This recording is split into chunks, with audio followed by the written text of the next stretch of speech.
మనకి వాక్య సందేశాన్ని అందజేయడానికి పులుకూరి ఇమ్మానుయేల్ పాస్టర్ గారు సిద్ధపడి మన మధ్యలో ఉన్నారు. సమయాన్ని పాస్టర్ గారికి ఇద్దాము. పాస్టర్ గారు వందనాలండి. 6:10 వరకు మీకు సమయం ఉంటుంది.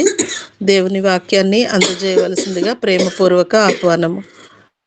అమ్మగారండి వందనాలు. చేరవచ్చిన దేవుని బిడ్డలందరికీ ప్రభువును మన రక్షకుడైన యేసుక్రీస్తు వారి అమూల్యమైనటువంటి నామంలో ఉదయకాలపు శుభాలు తెలియజేస్తూ ఉన్నా. బైబిల్ గ్రంథములో నుండి, పరిశుద్ధ బైబిల్ గ్రంథములో నుండి న్యాయాధిపతుల గ్రంథం 8వ అధ్యాయం, న్యాయాధిపతుల గ్రంథం 8వ అధ్యాయం 28వ వచనాన్ని చదువుకుందామండి. 28వ వచనాన్ని చదువుకుందాం. మిద్యానీయులు ఇశ్రాయేలీయుల ఎదుట అణచబడి అటు తరువాత తమ తలలను ఎత్తుకొన లేకపోయిరి. గిద్యోను దినములలో దేశము 40 సంవత్సరములు నిమ్మలముగా ఉండెను. ఆమేన్, ఆమేన్. చిన్నమాట ప్రార్థన చేసుకుందాం. దయాళుడు అయిన తండ్రి, నీ పరిశుద్ధమైన పాదములకు స్తోత్రం. మహోన్నతుడా, మహోపకారి, జీవాధిపతి, మీ అత్యున్నతమైన నామమునకై స్తోత్రములయ్యా, స్తోత్రములు చెల్లిస్తూ ఉన్నా. రాత్రికాలపు వేళ మా దేహాలకు నెమ్మదిని, విశ్రాంతిని మీరు అనుగ్రహింపజేసి, మాకందరికీ మరొక దినాన్ని, ప్రాణప్రాప్తిని మీరు అనుగ్రహింపజేసి, ఉదయకాలపు వేళ యేసు వైపు చూస్తూ అనే ఆధ్యాత్మికమైన కార్యక్రమం ద్వారా దినదినం అనుదినం ఆధ్యాత్మికంగా బలపడటానికి, శక్తిని పొందటానికి మీరు ఇచ్చిన కృప కొరకై, అవకాశం కొరకై స్తోత్రములయ్యా, స్తోత్రములు. ప్రార్థించిన వారు, పాటలు పాడిన వారు, బైబిల్ వాక్యాన్ని చదివినటువంటి వారు తిరిగి ప్రభా నీ వాక్యాన్ని వింటూ ఉండగా నగల చెవిని గ్రహించగలిగినటువంటి మనసును మాకు మీరు అనుగ్రహింపచేయండి. న్యాయాధిపతుల గ్రంథంలో నుండి వాక్యాలు ప్రభా, ధ్యానాలు మేము ఆలోచిస్తూ ఉండగా, ధ్యానిస్తూ ఉండగా మీ సన్నిధి మాతో ఉంచి నడిపించండి. మీ వాక్యాన్ని ధ్యానించటానికి జ్ఞానం లేనటువంటి వారము తండ్రి, గ్రహించుకునే శక్తిని, ఆలోచన మాకు మీరు అనుగ్రహింపచేయండి. ఈ కార్యక్రమాల ద్వారా మీ సన్నిధిలో బలపడుతూ, శక్తిని పొందుతూ, దినదినం అభివృద్ధి చెందుతూ ఉండగా మీ సన్నిధి కాంతిని మా మీద ప్రకాశింపజేస్తున్నకే గణపరుస్తూ యేసయ్య అతి ఉన్నతమైన నామంలో అడిగి వేడుకుంటూ ప్రార్థిస్తూ నాము తండ్రి, ఆమేన్. ప్రభునందు ప్రేమైన దైవ జనాంగమ, మరోసారి చేరవచ్చిన దేవుని బిడ్డలందరికీ యేసు వైపు చూచుచు అనే ఆధ్యాత్మికమైన కార్యక్రమం ద్వారా నడిపించబడుతున్నటువంటి దేవుని దాసుని, దేవుని దాసులకు, దాసురాలకు మన ప్రభువు, మన రక్షకుడైన యేసుక్రీస్తు వారి అమూల్యమైనటువంటి నామములో శుభాలు తెలియజేస్తూ ఉన్నా. చక్కటి పాటలు, ప్రార్థన, వాక్యం చదవటం, ఈ కార్యక్రమాన్ని మనం జరిగిస్తూ ఉన్నాం. దేవుని మాటలు చదవాలి, ప్రార్థించాలి, ధ్యానించాలి.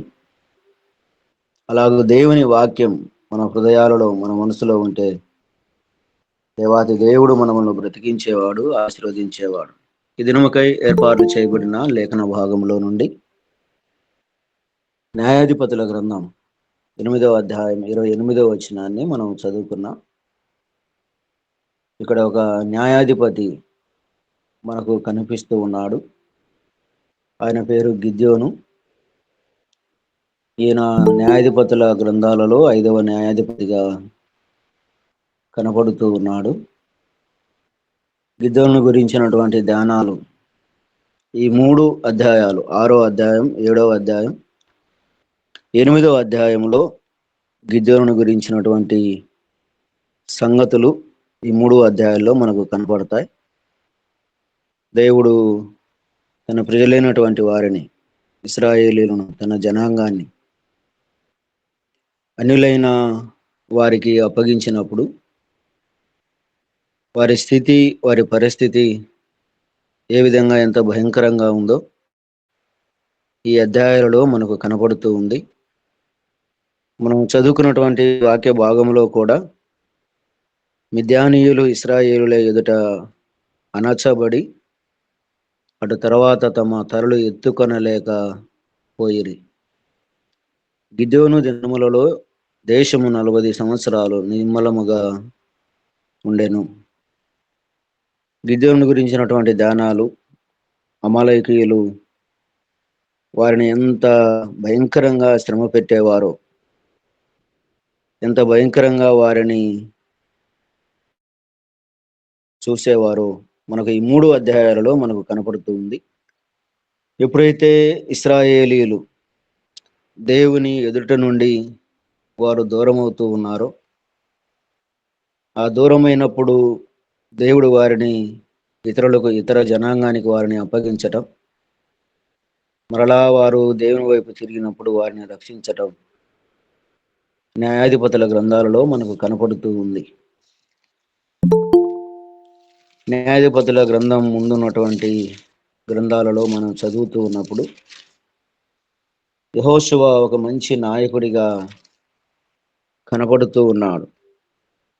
దానికంటే ముందుగా మోషే, దైవజనుడైన మోషే మంచి నాయకుడిగా కూడా కనపడుతూ ఉన్నాడు. దేవుని చేత ఎన్నుకొని ఏర్పాట్లు చేసుకొని దేవుడే ఇశ్రాయేలులకు ఆయన నాయకుడిగా తన ముందు ఉండి నడిపించినటువంటి వాడు మోషే. కాలక్రమంలో దేవుని సన్నిధికి వెళ్ళినటువంటి నాయకుడిగా యెహోషువను దేవుడు ఎన్నుకొని ఏర్పాట్లు చేసుకొని, నువ్వు భయపడవద్దు, దిగులు పడవద్దు, ఈ ప్రజలను కనాను దేశానికి నడిపించు అని దేవుని చేత ఎన్నుకోబడి ఏర్పాట్లు చేసి యెహోషువను నాయకుడిగా చేశాడు. ఆయన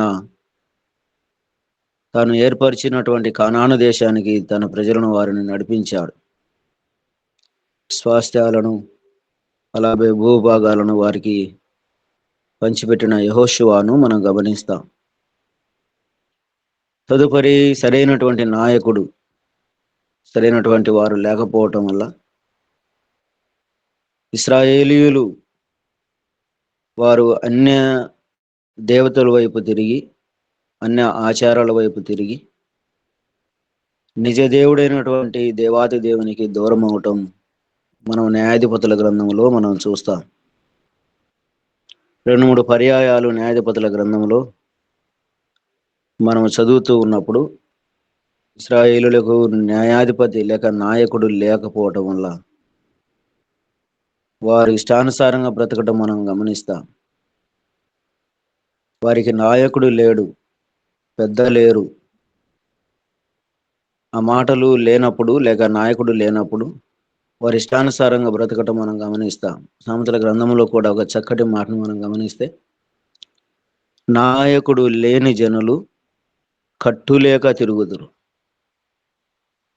నాయకుడు లేని జనులు కట్టులేక తిరుగుదురు.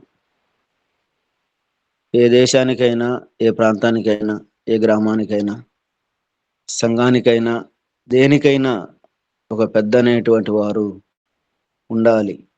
వారి ద్వారా నడిపించబడుతూ ఉంది గ్రామమైనా, సంఘమైనా, లేక ఏదైనా.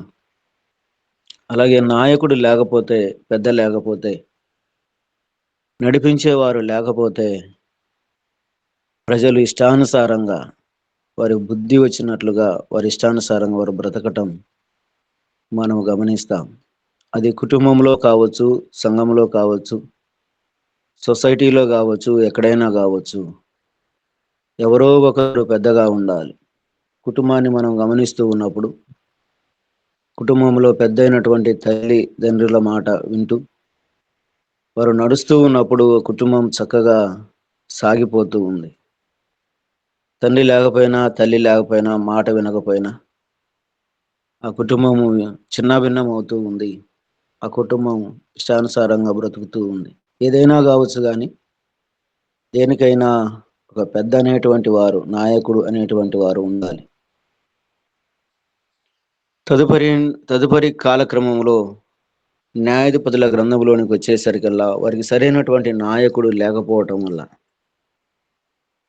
లేక వారిని పరిపాలించేవారు, నడిపించేవారు లేకపోవటం వలన వారి ఇష్టానుసారంగా జీవించటం, వారి ఇష్టానుసారంగా బ్రతకటం మనం గమనిస్తాం. మరి విశేషంగా న్యాయాధిపతుల గ్రంథంలో మనము ఎక్కువ సార్లు మనం గమనిస్తూ ఉన్నప్పుడు మొదటిది ఇశ్రాయేలుల పాపం కనపడుతూ ఉంది. దేవుని ప్రజల పాపం కనపడుతూ ఉంది. దేవుడు కోపించి లేక వరలాగు ఎదురు తిరిగినప్పుడు వారిని, తన ప్రజలను అన్యజనులకు అప్పగించటం మనం గమనిస్తాం. మొదటిది ఇశ్రాయేలుల పాపం, రెండవది దేవుని కోపం. ఎప్పుడైతే వారిని చూసినప్పుడు నిజ దేవుణ్ణి మర్చిపోయి నిజమైన దేవుణ్ణి అనుసరించక, అంగీకరించక ఇష్టానుసారంగా బ్రతుకుతూ ఉన్నప్పుడు ఆ కష్టమేందో, ఆ నష్టమేందో తెలియజెప్పటానికి దేవుడు అన్యజనులకు వారిని అప్పగిస్తాడు. అన్యజనులకు వారిని అప్పగించటం మనం గమనిస్తాం. మూడవది, వారు ఎంత నష్టపోతూ ఉన్నప్పుడు లేక కష్టపడుతూ ఉన్నప్పుడు వారు మరలా తిరిగి దేవునికి ప్రార్థించటం మనం గమనిస్తాం. నాలుగవది, వారిని విడిపించటం మనం చూస్తూ ఉంటాం. దేవుడు మహా కనికరం కలిగినటువంటి వాడు, ప్రేమ కలిగినటువంటి వాడు, దయగలిగినటువంటి వాడు. నిజముగా వారికి దేవునికి మొరపెడితే ఆయన ఆలకించటానికి ఆయన సమీపంగా ఉన్నాడు. తన బిడ్డలు ప్రార్థిస్తూ ఉన్నప్పుడు, చేతులు ఎత్తినప్పుడు ఆయన సన్నిధిలో వారి బాధలు, ఇరుకులు, ఇబ్బందులు, వ్యాధి బాధలు జ్ఞాపకం చేసినప్పుడు వారి దగ్గరికి వచ్చి వారిని ముట్టి బాగు చేసేవాడు. వారి శ్రమలో, బాధలో వారికి తోడై ఉండి నడిపించగలిగినటువంటి వాడు, నడిపిస్తూ ఉన్నటువంటి వాడు. క్రమంలో దేవునికి ప్రార్థించటం, పశ్చాత్తాపడినప్పుడు, ప్రార్థించినప్పుడు దేవుడు మరలా తన మనసు మార్చుకొని వారిని మరలా విడిపించటం ఆ కాల క్రమంలోనే న్యాయాధిపతుల గ్రంథంలో న్యాయాధిపతులను దేవుడే ఏర్పరిచాడు.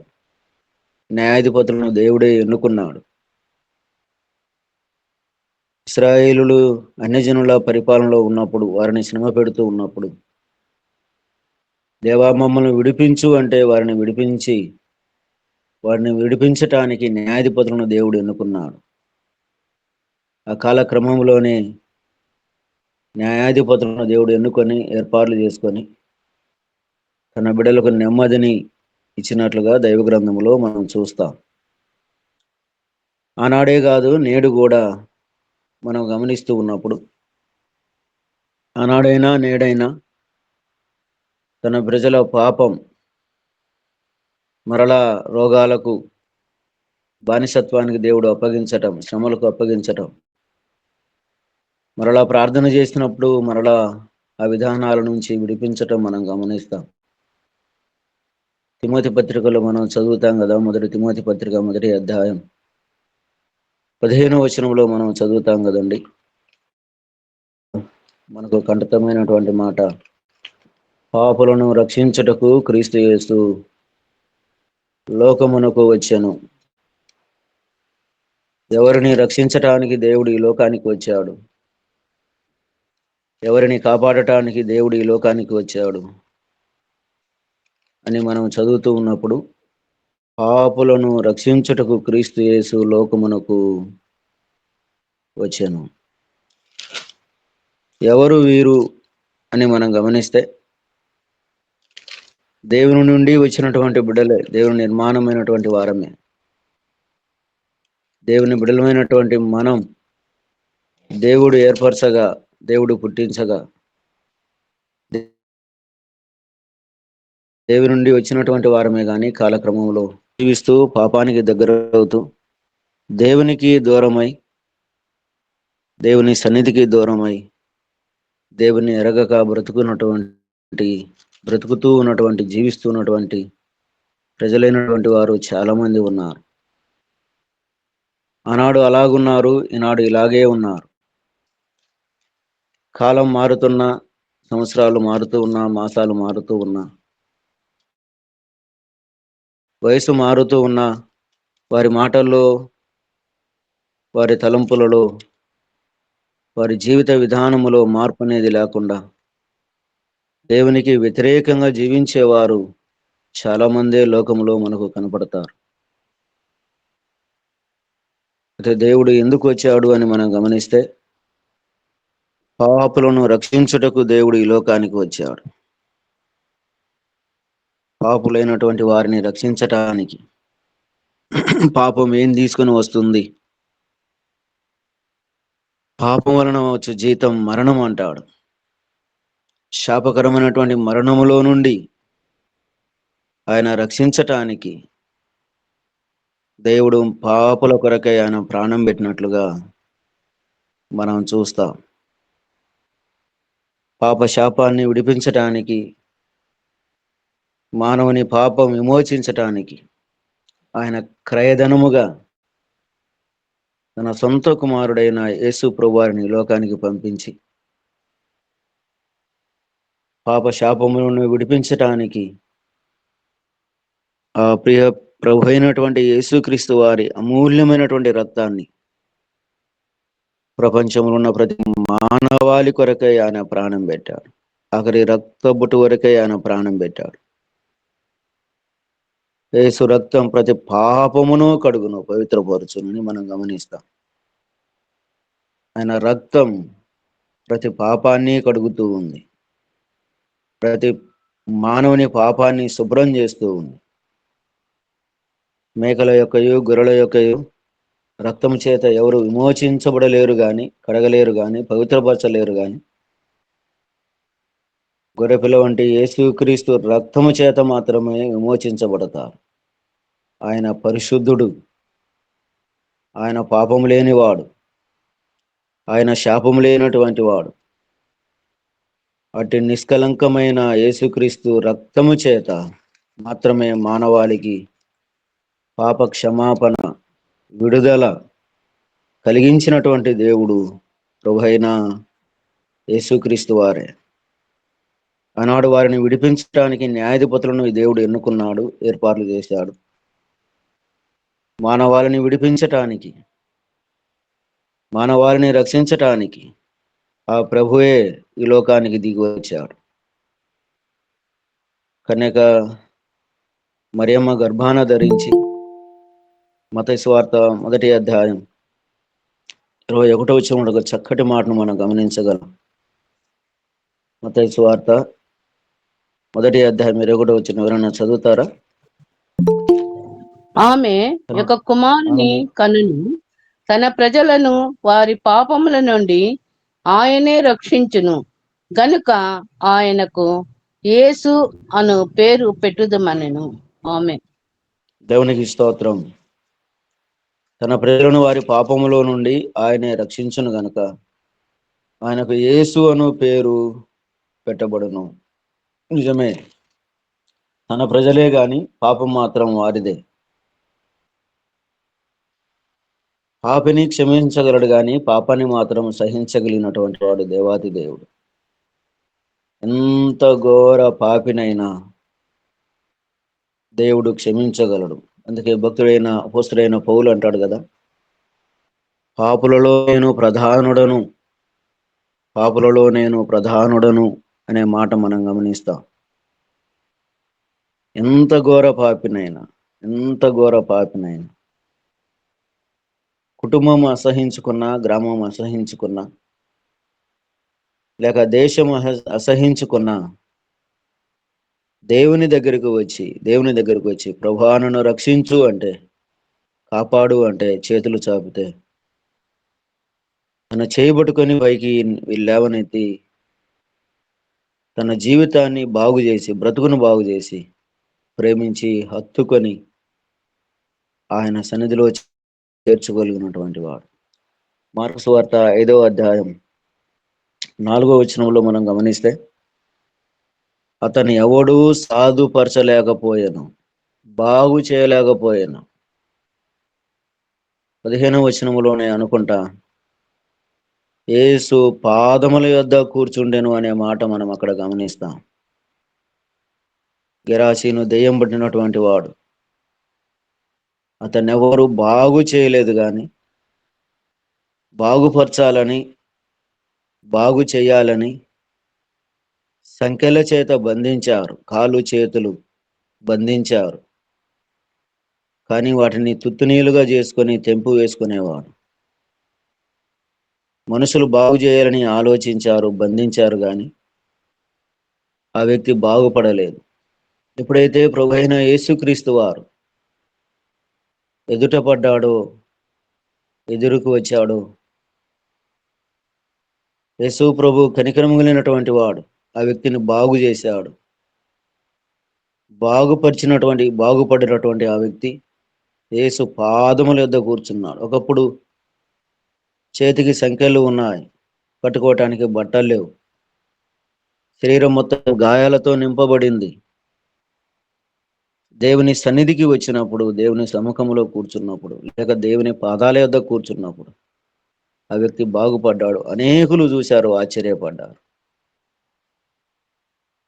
యేసు ప్రభు అంత దయగలిగినటువంటి వాడు, ప్రేమ కలిగినటువంటి వాడు, ఎవరినైనా బాగు చేయగలిగినటువంటి వాడు, బాగుపరచగలిగినటువంటి వాడు. నువ్వు బాగుపడవు అని అనేక మంది అన్నప్పటికీ కూడా, అనేక మంది శపించినప్పటికీ కూడా ప్రభువు దగ్గరికి వచ్చి బాగుపడినటువంటి వారు చాలా మంది ఉన్నారు.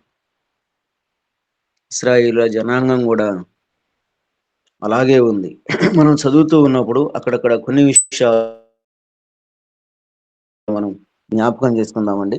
6వ అధ్యాయంలోనికి వస్తే, న్యాయాధిపతుల గ్రంథం 6వ అధ్యాయంలోనికి వస్తే అక్కడ ఒక మంచి మాట మనకు కనపడుతూ ఉంది.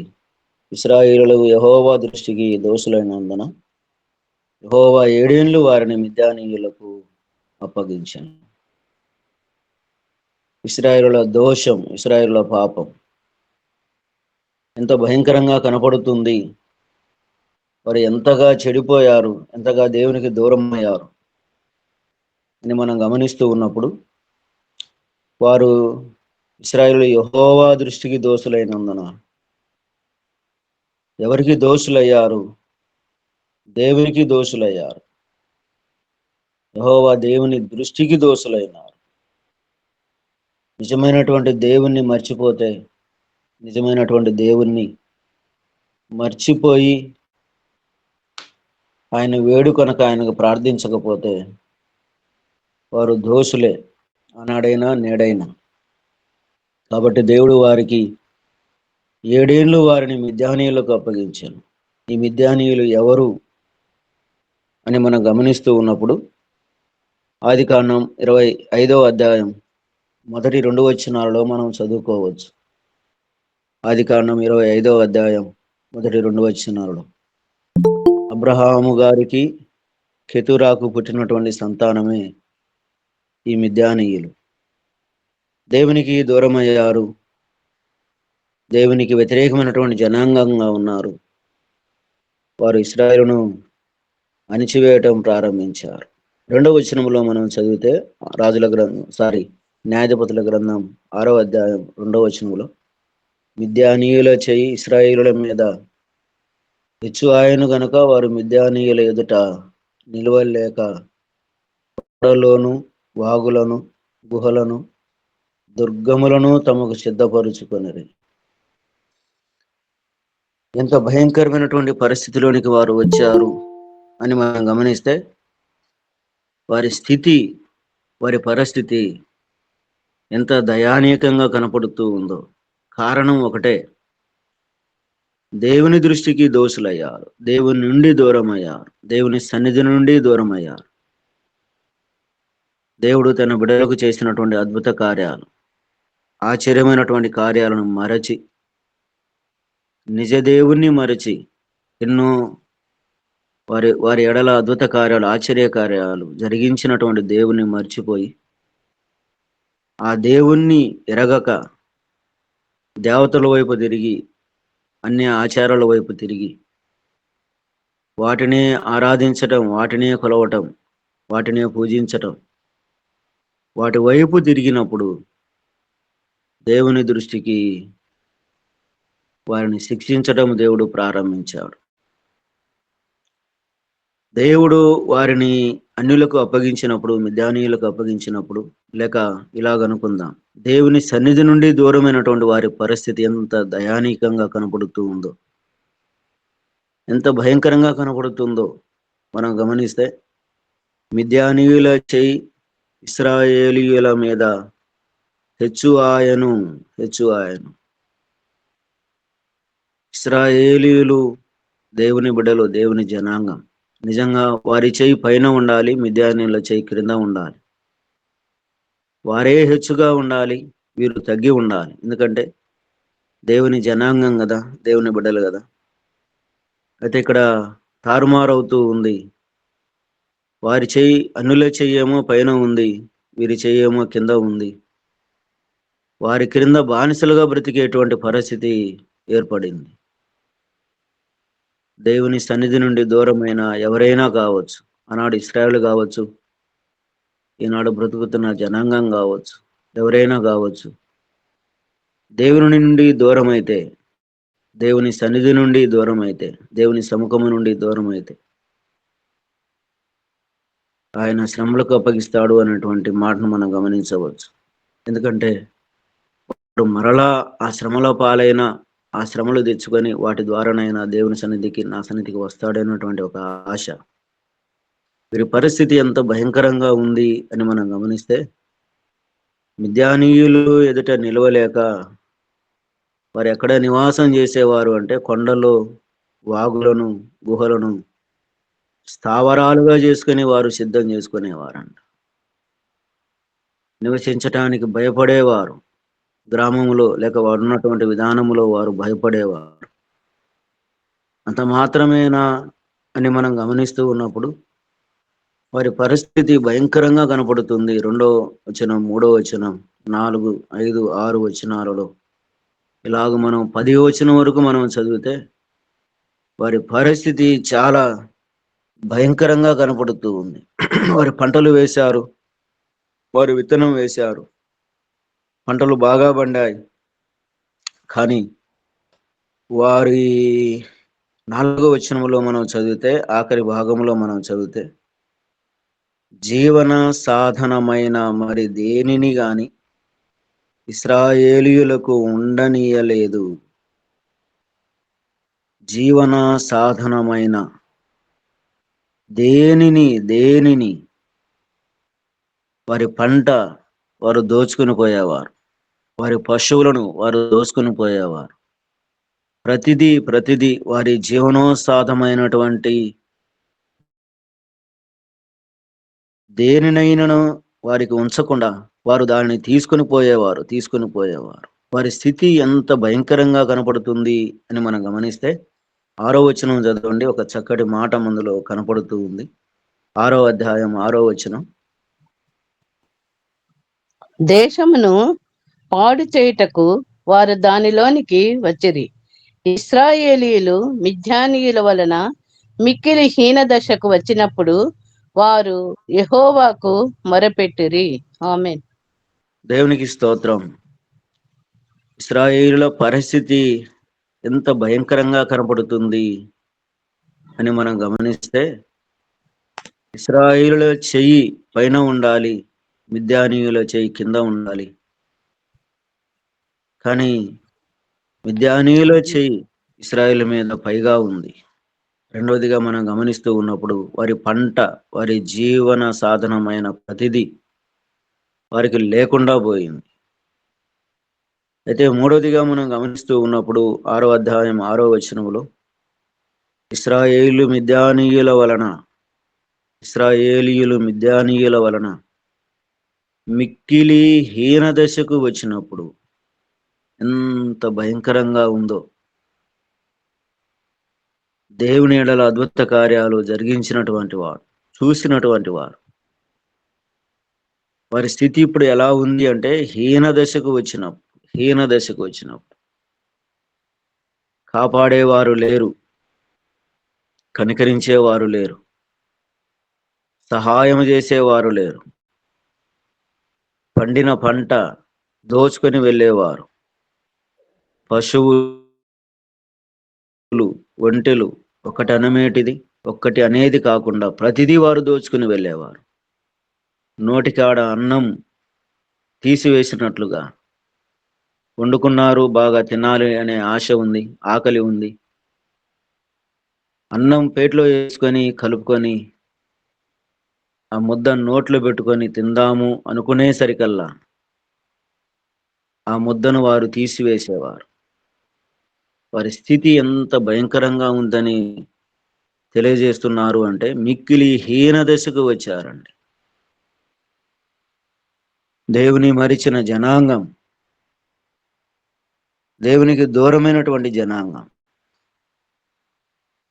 దేవునికి దూరమై వారి ఇష్టానుసారంగా బ్రతుకుతూ ఉన్నటువంటి ప్రతి మానవుని పరిస్థితి ఏ దేశంలోనైనా, ఏ ప్రాంతంలోనైనా, ఏ గ్రామంలోనైనా, ఏ ఏ సొసైటీలోనైనా, లేక ఏ ప్రాంతంలోనైనా వారి స్థితి ఇలాగే ఉంటుంది.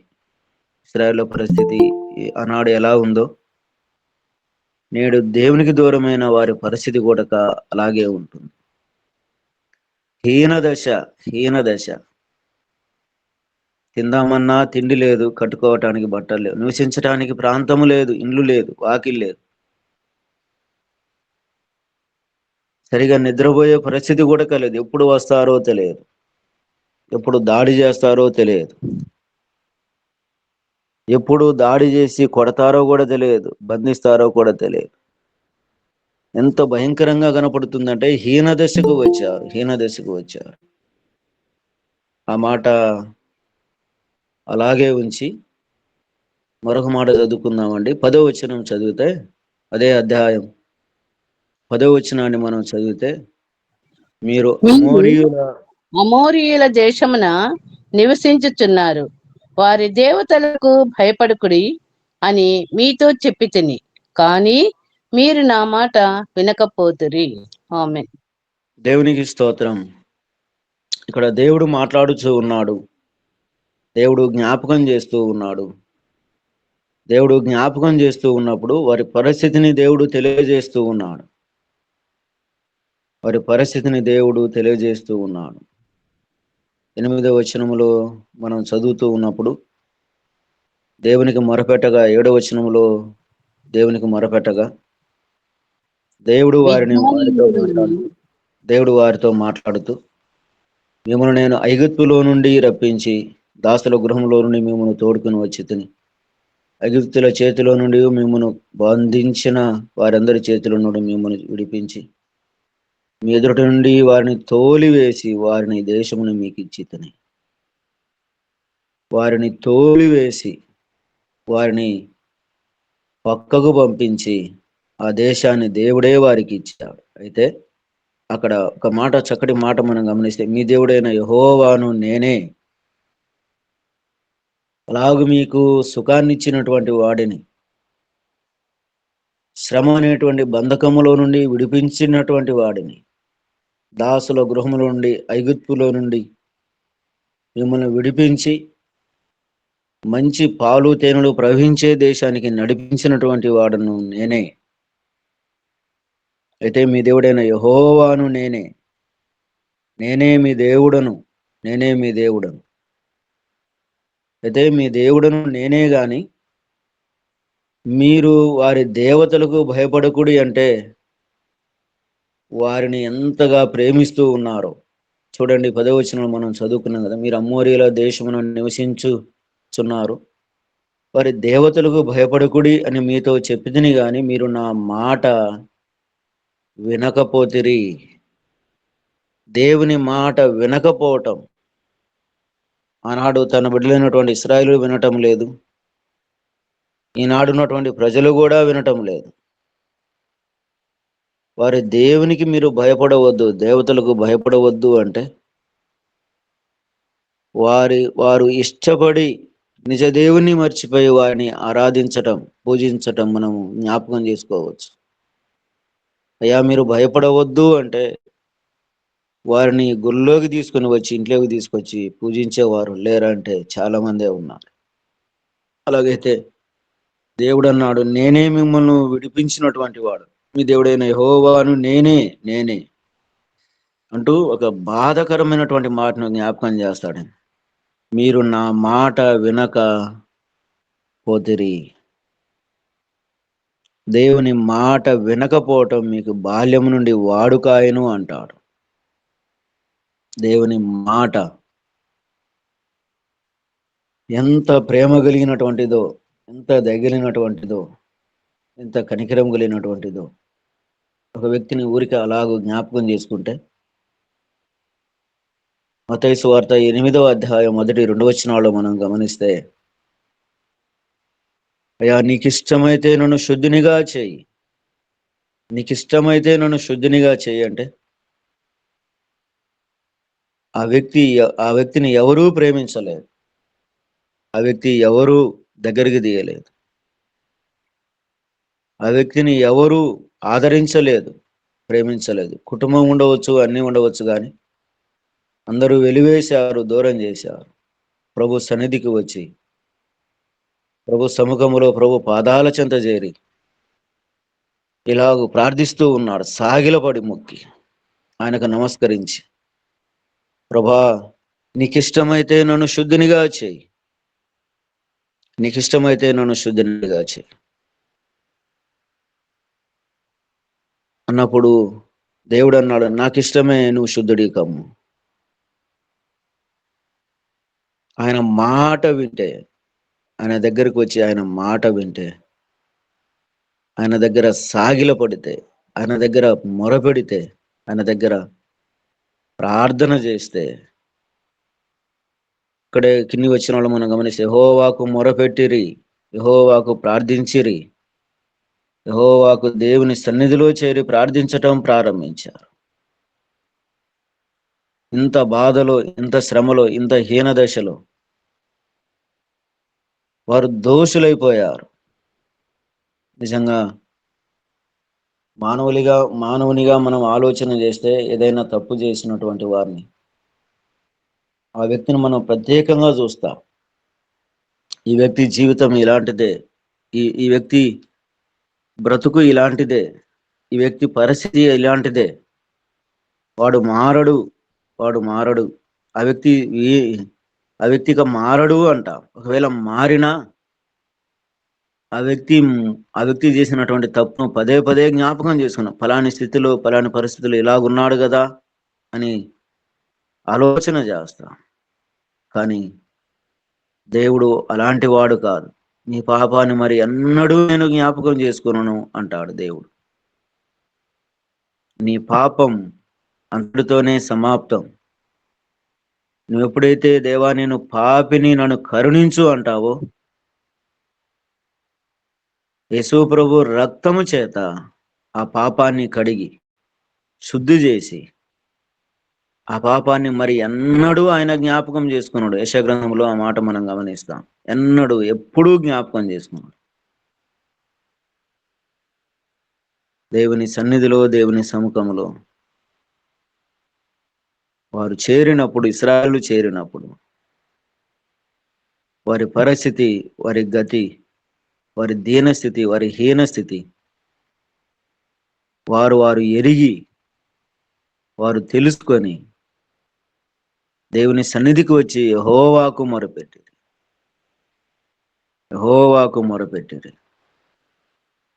ఆయన మాట మరలా వినటం ప్రారంభించారు. మాట వినలేదు ముందు.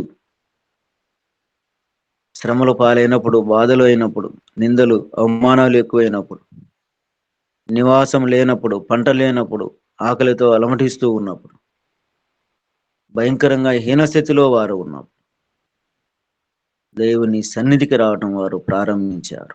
దేవుని ప్రార్థించడం వారు ప్రారంభించారు.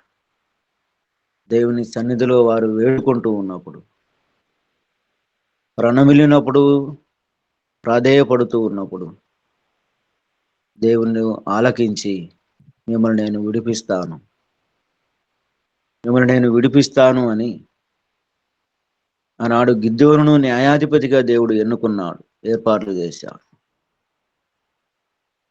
వచ్చే వారంలో కూడా గిద్యోను గురించి ఆలోచన చేద్దాం, ధ్యానం చేద్దాం.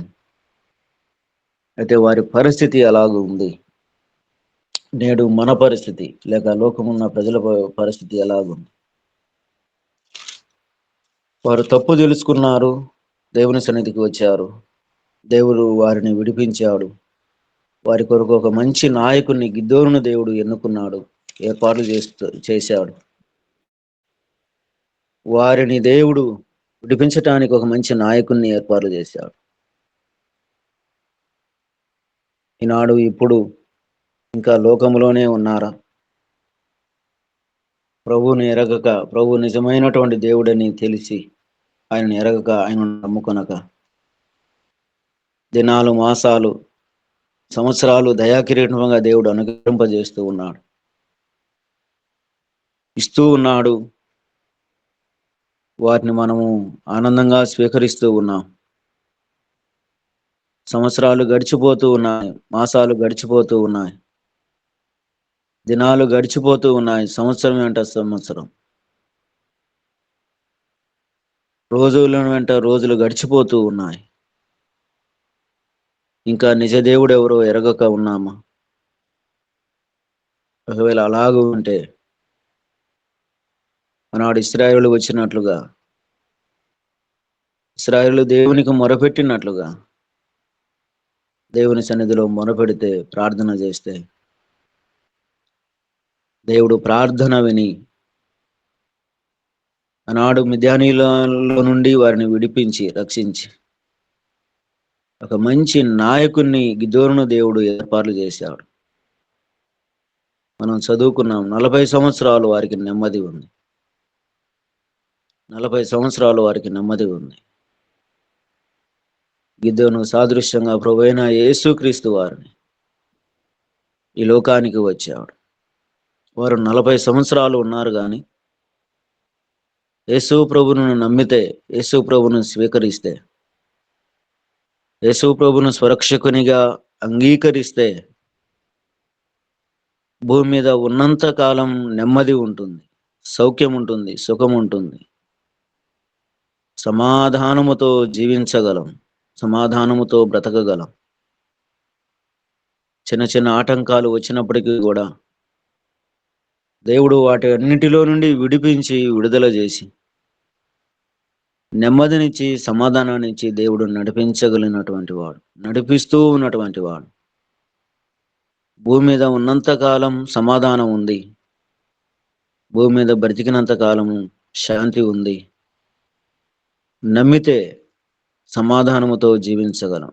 అంత మాత్రమేనా అని మనం గమనిస్తే, అంత మాత్రమేనా అని మనం ఆలోచన చేస్తే, ఇక్కడ నెమ్మది ఉంది, ఇక్కడ నుంచి మనం వెళ్ళిపోతే, ఇక్కడ కళ్ళు మూస్తే ఆయన సన్నిధిలో కళ్ళు తెరుస్తాం.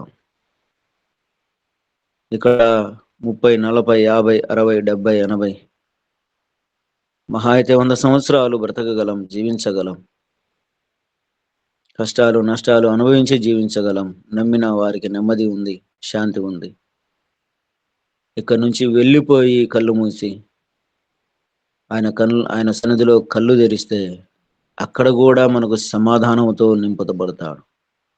ఆయన సన్నిధిలో, ఆయన సముఖంలో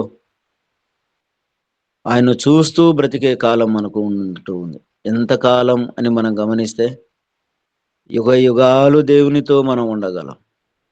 యుగ యుగాలు దేవునితో మనం ఉండగలం. అవకాశాన్ని దేవుడు ఇచ్చాడు. ఒకే ఒక్క మాట, దేవా నేను పాపినయ్యా, నా పాపాన్ని క్షమించు అంటే పాపిగా ఉన్న మనవలను పరిశుద్ధపరుస్తాడు. పాపాన్ని జ్ఞాపకం చేసుకునకుండా పరిశుద్ధుల సహవాసములో, పరిశుద్ధుల గుంపులో, సముఖములో చేరుస్తాడు. అక్కడ కూడా ఆయన సన్నిధిలో యుగ యుగాలు జీవించే భాగ్యం, ఆయన సన్నిధిలో బ్రతికే భాగ్యం, అతి గొప్ప భాగ్యాన్ని దేవుడు మనకు ఆయన అనుగ్రహింపజేస్తాడు. ఎంత గొప్ప దేవుడు అండి. సూక్ష్మలో మోక్షం అంటాం కదా, చిన్న మాటే పెద్ద ఆశీర్వాదాలను మనకు దేవుడు అనుగ్రహింపజేస్తాడు. ఈ నూతన సంవత్సరపు దినాలలో దేవుని సన్నిధికి రాలేదా? రండి. దేవుణ్ణి స్వీకరించలేదా? నమ్మలేదా? నమ్మండి. కష్టాలు నష్టాలను దేవుడు దూరం చేస్తాడు. వ్యాధి బాధలను దేవుడు దూరం చేస్తాడు. శరీరం ఉంది కాబట్టి శరీరంలో రుగ్మతలు వస్తాయి, వ్యాధులు వస్తాయి. వాటికి భయపడవలసిన పని లేదు. దేవుడే బాగు చేసి బ్రతికించి నడిపిస్తాడు. ఇశ్రాయేలీయులు ఆనాడు దేవుని నుంచి దూరం అయ్యారు. దేవుడు వారికి న్యాయాధిపతులను దేవుడు అనుగ్రహింపజేశాడు. ఈనాడు దేవుని బిడ్డలైనటువంటి వారు, దేవుని ప్రజలైనటువంటి వారు దేవునికి దూరం అయితే వారు మరలా పాప క్షమాపణ కోరితే పాపాన్ని దూరం చేసి క్షమించి పరిశుద్ధుల సహవాసంలో ఉంచే భాగ్యాన్ని దేవుడు అనుగ్రహింపజేస్తాడు. గిద్యోనుని ఇచ్చిన దేవుడు ప్రభువైన యేసుక్రీస్తు వారే మనకు రక్షకుడిగా ఈ లోకానికి వచ్చాడు. 40 సంవత్సరాలు వారికి నెమ్మది ఉంది. యుగయుగాలు మనకు నెమ్మది ఉంది. ప్రభువును హత్తుకొని జీవిస్తే సంతోషం ఉంది, సమాధానం ఉంది, శాంతి ఉంది, సుఖం ఉంది. ఆ సమాధానం ఇచ్చే దేవుని వద్దకు వద్దాం, సమాధానంతో బ్రతుకుదాం. అట్టి కృప దేవాది దేవుడు మనకందరికీ దయచేయునుగాక. సమయం ఇచ్చినటువంటి దేవాది దేవునికి, తన బిడ్డలైన దేవజనులకు, ధనరాజయ్య గారికి, అమ్మగారికి, మీకందరికీ ప్రభునామంలో వందనాలు తెలియజేస్తూ ఈ మాటలు నేను ముగిస్తున్నానండి. వందనాలండి అందరికీ.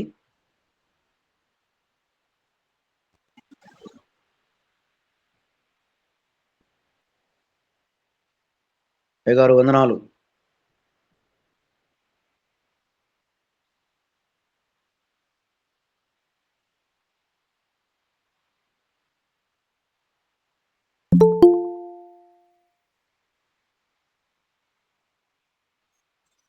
కట్ అయినట్లున్నారు. ఎంతో చక్కగా మరి పాస్టర్ గారు చెప్పిన మాటలన్నీ మనకి మరి దేవుడు ఈరోజు ఆత్మీయ ఆహారం ఇచ్చినందుకు కోట్లాది స్థుతులు స్తోత్రాలు చెల్లించుకుంటూ మరి అందరం కలిసి పరలోక ప్రార్థన చేసుకుందామండి. తండ్రి, మీ నామం పరిశుద్ధపరచబడునుగాక. మీ రాజ్యం వచ్చునుగాక. మీ చిత్తం పరలోకమందు నెరవేరినట్లు మీ ఆహారం నేడు